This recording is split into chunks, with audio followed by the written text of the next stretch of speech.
tomorrow's Know Your Neighbor Day. Go to the events that might be local and see who's saying what. You know, keep a low profile, do your gray man thing, and don't be real obvious or whatever. But go down there and, like, you know, names, faces, count stuff. Maybe put a few Trump stickers on protesters' vehicles. You know, have a good time. But, you know, if you see somebody you know down there, and neighbors or whatever, go up and say hi. How's it going? Are you for or against this situation? What's going on? Look and see the critical people. You know what I mean? Your firefighters, police. How are they responding to the situation? Are they protesting right along with them? All this kind of stuff. We got the whole name it and claim it going on tomorrow. So you see a neighbor over there that's, you know, got his flag out and all that. Then you see the other neighbor over there, they got their, you know, bullhorn, raising cane, causing a problem. You know, who's there? Who's doing what? Is any of your teachers there? Is the teachers that are teaching your kids protesting immigration policies? Like, really, it's who is protesting law enforcement? Because that's all we see. All we see is the law being enforced. And there's really all these orders, like even the order about you got to have English proficiency. If you can't speak English, you can't drive a semi-truck, right? That's been on the books since 1938. I looked it up. In 1938, that became a law. In 1938. It's 2025, and Trump had to sign an executive order to enforce the law that's already on the books. The laws about how to immigrate, the laws about paying taxes, the laws about, you know, the difference between a protest and a riot. Are you inciting a riot? You know, if so, you know, you're committing crime. That makes you a criminal. So go see who the criminals are and figure out if they really are, you know, a good American citizen that's protesting what they see as injustice, or are they riotous, you know, inciting lawlessness in your community. And take note of that stuff, you know, because these protesting stuff, you know, this is like, you know, everything's, you know, basically normal, and they're raising a fuss. So who's going to show up to raise a fuss, cause a problem? Who's going to show up to try to, you know, restore order and stuff like that? And you'll definitely see who's on which side. Like if I was at home, I'll get to be home this weekend. If I was at home, man, I would totally be just a right-wing beacon.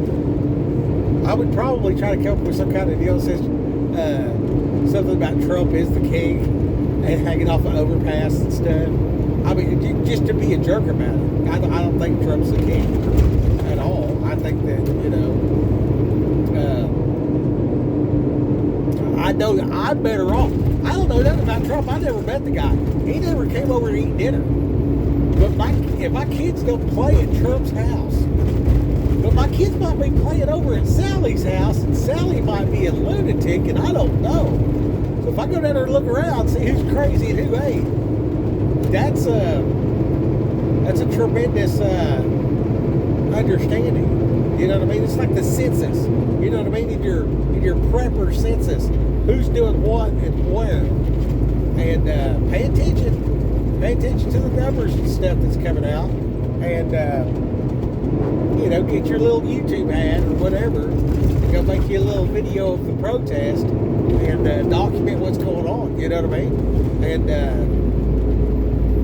if you got time off, I would make a special trip. You know what I mean? Like, I'm just gonna be working just the same as always. Because like, if they were serious, it would have been a lot worse out in LA. But I don't even think I think it's all just it's like a paper tiger. It's like a bag full of hot air. You know what I mean? Because like I work with Mexicans, like nobody's even bad. They're all just like, you know, the Mexican and the border patrol have been playing the game of tag for 100 years. I mean, like, yeah, like it never escalates. It's not serious. It's just like, you know, the guy gets caught and he's like, well, you caught me. I'll see you in a few months when I come back again. It ain't that big a deal. And there's thousands that cross every day legally.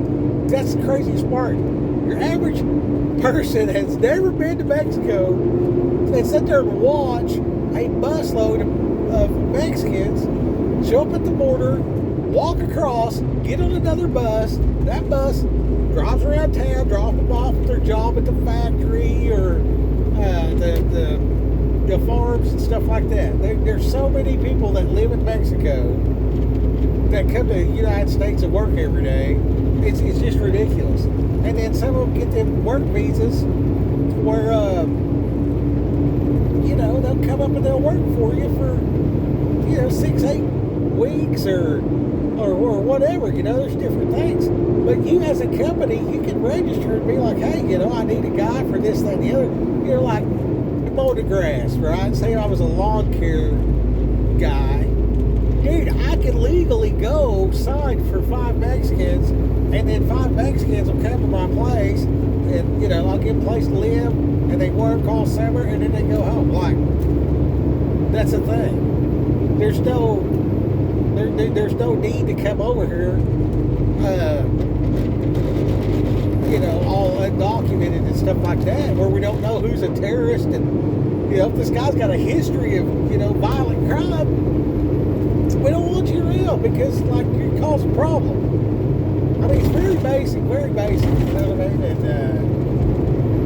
yeah. Maybe go down there and just talk to, if you see a neighbor down there, you know what I mean? Take them off the side and be like, you know, hey, what's your take on this deal?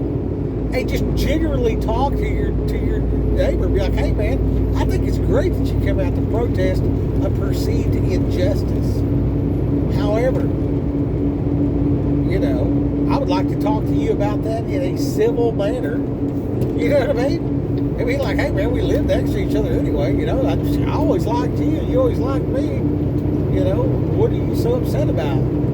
You know, and let them tell you what they're upset about. And you know, most of them think that, like, somebody's being abducted and forced to leave and everything else like that. Well, I got news for you. If you drink and drive, you're going to be abducted, and you're going to be separated from your family, from your vehicle. The police are going to take you to jail because you have broke the law. You know what I mean? And DUI is a very good example to use. If you're talking to your neighbor that's all upset, and they say, you know, such and such, this and that or whatever, and ask them, hey, how many people around here do you know? Okay, I know that one, that one, that one, that one, and that one. And just tell them, hey, make a list. Like, who's on whose side, and do you know them, or do you not know them? You know what I mean? Are these people actually our neighbors, or is this people from somewhere else? And if so, what does that mean? You know what I mean? And, yeah, I personally, now on a whole different thing, I don't think it's going to be this big a deal.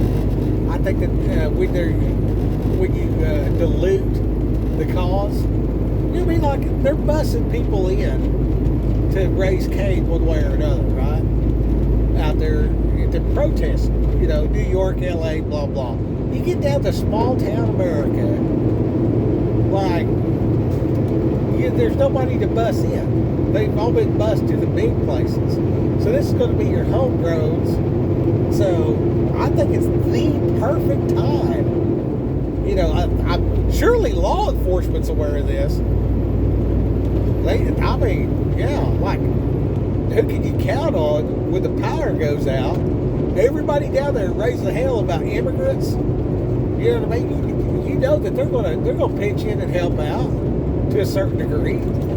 You know what I mean? They're trying to help a criminal just stay here and work or whatever they do, whatever's in their head. And then you see the other people that's like, you're an idiot, those are criminals. Well, those are going to be the thinkers. So, you know, Sarah over here with her Mexican flag talking about, what about Abuela? And what about Grandma Mexican? If it goes bad, you could probably go to her house and be like, can I have a loaf of bread? I should be like, well, I only got one loaf for me and my family, and the power's going to be out for 6 weeks, but okay, yeah, here's half my loaf of bread. Because they're stupid. They don't know no better, right? At least in theory. At least in theory. Chances are they ain't never seen the hardships, so they're just being ideological,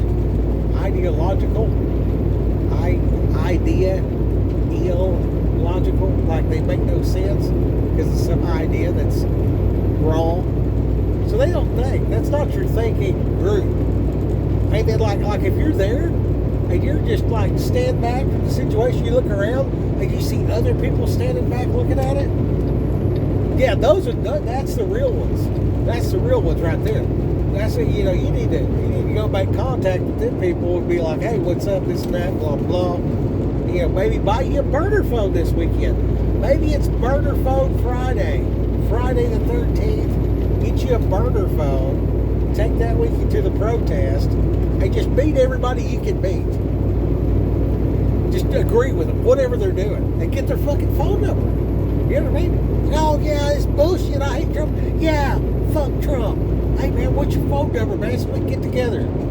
See somebody else. Oh my God, they're harboring criminals. Yeah, I know. It's fucking stupid. They're idiots. Hey man, let me get your phone number so I can, you know, maybe we can get together later. Whatever. Shoot the shit with them. Get their phone number. You know what I mean? Put Group A, Group B, get all the protesters' phone numbers that you can get. You know? Send your buddies out to do the same thing. Maybe look and see where the protest is at. Break up, like, you know, 10 people out of your mutual assistance group. And, you know, each one of y'all take a zone and collect names and phone numbers on your burner phone and make your own little directory of likes Trump, likes Mexicans, or whatever. Whatever they're pissed, I'm not even sure what they're pissed off about. I know they call it No Kings. And here a while back, the black people, like you had like King Vaughn and all these other ones, hey, what's up, King? And all that. And they were called each other King. So now you got two white Democrats. It's that dude, this old lady that started this movement called No Kings. Okay, the Democrats are also the ones that were in on this Black Lives Matter, the BLM, which turned out to be against black people because they just took everybody's money and went and bought a house with it. Didn't help nobody. Well, then you got the KKK, the Ku Klux Klan, which I think the last one I ever heard of was a guy named David Duke, who was a Democrat, and all of them were Democrats. So you got the No Kings and the, you know, people that were, you know, grifting and stealing everybody's money with the BLM. And then those protests are right in the same protests these new ones are going to be, except they've expanded out a lot. You know what I mean? I think it's like every librarian or something, for some reason. Like, you know, if the woman looks like a cat lady, she's probably mad. Because they don't like people that just say matters factually the point. And they watch they're programmed by the TV is what it is. And you can put it into that group, like, you know, programmed Trump bad, programmed like let freedom ring. You know what I'm saying? And the propaganda's everywhere. And just because you understand what I'm saying right now means that you've been affected by the propaganda, right? So we got to get off the internet and on to reading the Bible because, like, dude,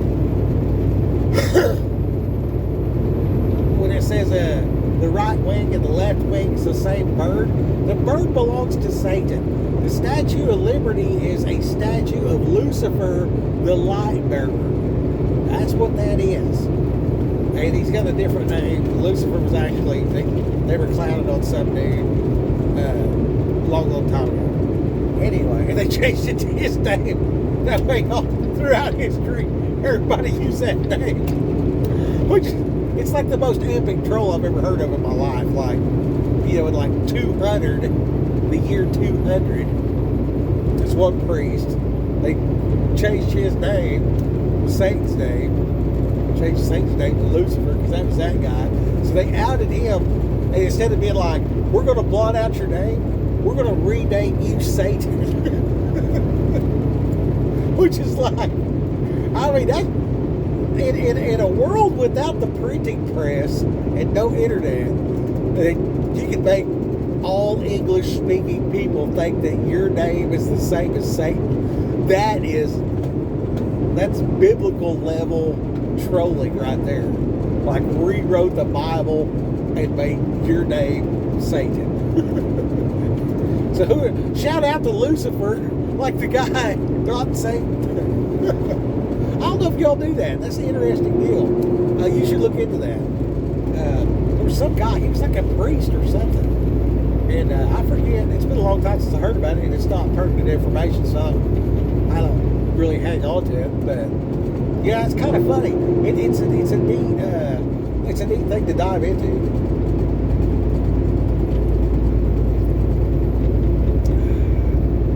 So, I mean, that's really all I got. You know, just drive back to Texas now from Pennsylvania.